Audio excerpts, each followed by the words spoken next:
The metal grate dropped behind you with a soft, final sound that echoed longer than it should have.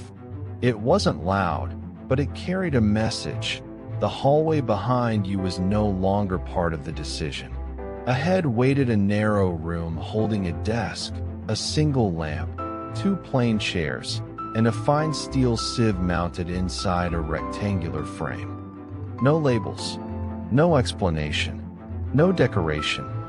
A guard had walked you here without conversation and remained outside the closed door. The silence felt intentional rather than polite. You set your briefcase on the table and stood still long enough for your breathing to slow. The room did not demand speed. It demanded exposure. The sieve caught his attention first. Its mesh was extremely fine, too precise to be decorative. It looked like a tool designed for separation rather than measurement.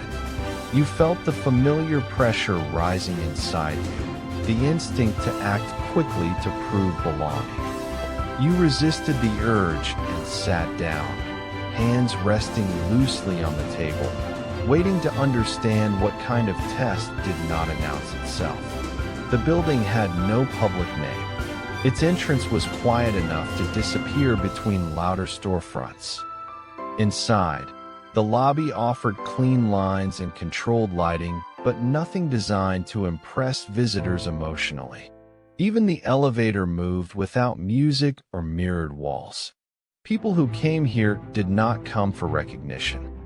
You had declined the first invitation months earlier, not because you felt superior, because the absence of context made you cautious. The second invitation arrived as a neutral message containing only logistics, a time, a floor, a room number. No greeting, no persuasion. The environment now reflected that tone. The desk was free of branding. The lamp cast a narrow circle of light that made everything visible without warmth. On the wall, the sieve hung at chest height, like an instrument used for sorting impurities from valuable material. A thin file rested on the table. Inside were summaries of business arrangements that had either failed quickly or endured long enough to become invisible infrastructure. Deals no one celebrated because they simply worked. Each page ended with the same empty line awaiting a signature. You washed your hands before touching anything. You noticed a subtle tremor, not fear exactly, but the physiological response to being evaluated in silence. You recognized the urge to perform decisiveness for an unseen audience. The building did not reward performance. It exposed it. You opened the file slowly. You had built a reputation for reading fear in others. Hesitation disguised as charm. Overconfidence hiding uncertainty. Urgency used to pressure decisions. You recognized these patterns in negotiations instinctively. Reading them inside yourself required more honesty. The first proposal described a long-term infrastructure investment. Conservative projections, minimal marketing language, thin margins with predictable stability. Your mind reacted immediately with resistance.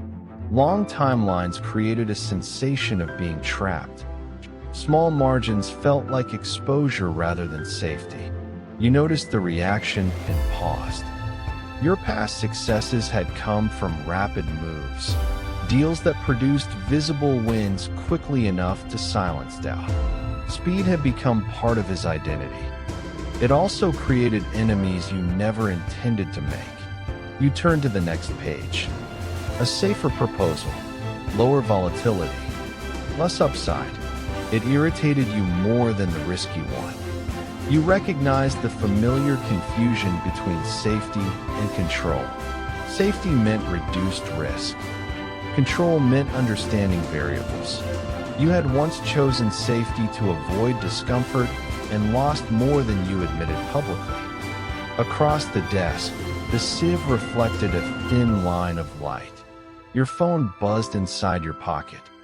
You did not need to read the messages to know their tone. requests for updates, expectations for decisive movement, subtle reminders that silence could be interpreted as weakness. The pressure built physically, a tightness in your chest urging you toward action simply to end waiting. Signing something quickly would provide relief. Relief often disguised itself as progress. You imagine the narrative you could create. Confident signature, controlled exit, a story that reinforced your identity as a decisive operator. Then a quieter narrative surfaced.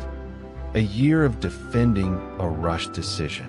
Nights spent negotiating consequences rather than building leverage.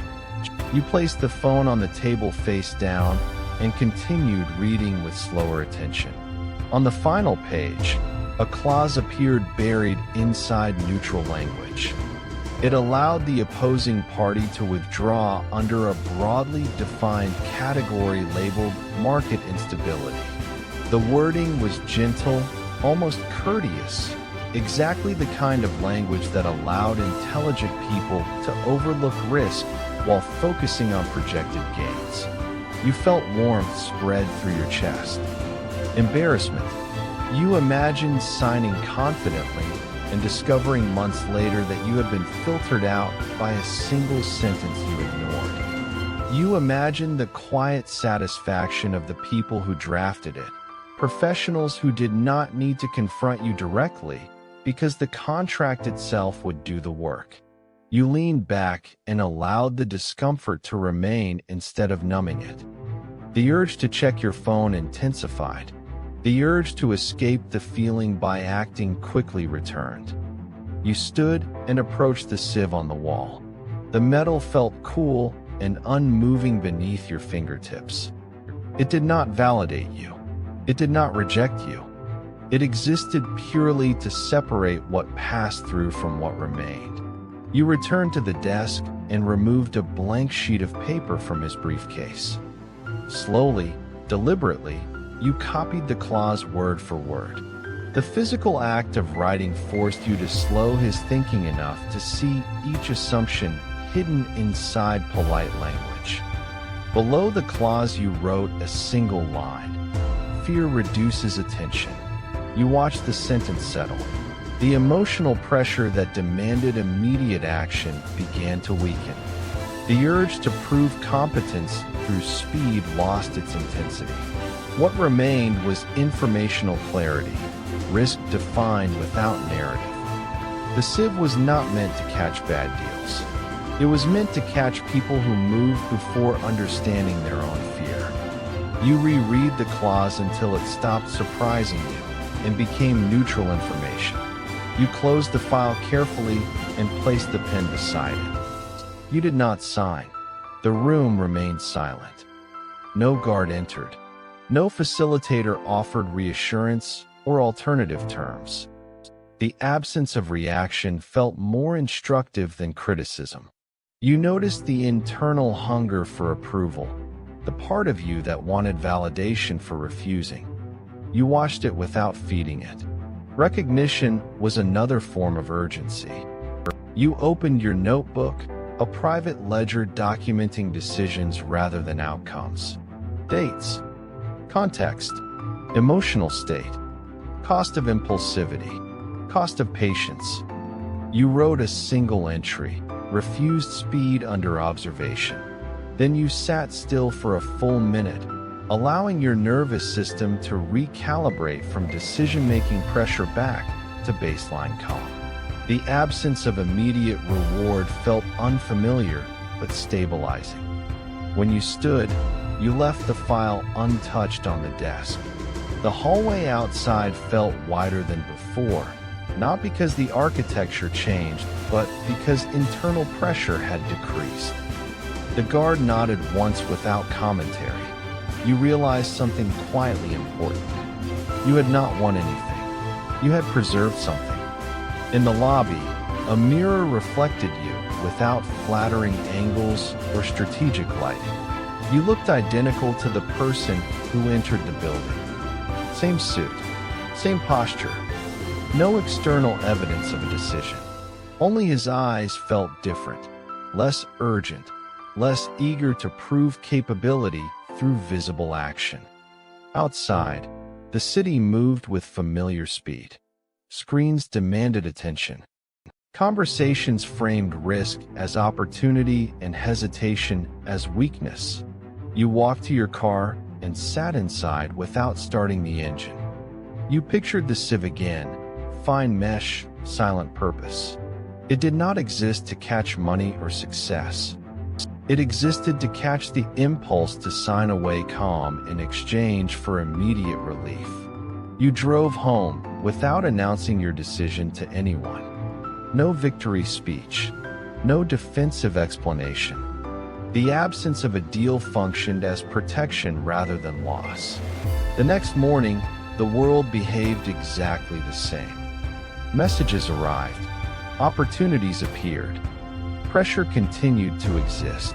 But something inside you had changed structure. Fear was no longer a deadline. It became information that required filtration. Moral: you learned that fear accelerates decisions by shrinking attention, and discipline begins when you slow down long enough to see what fear is trying to hide. Reflective question: where in your life are you making decisions quickly, not because the opportunity demands speed, but because discomfort feels like a threat you need to escape?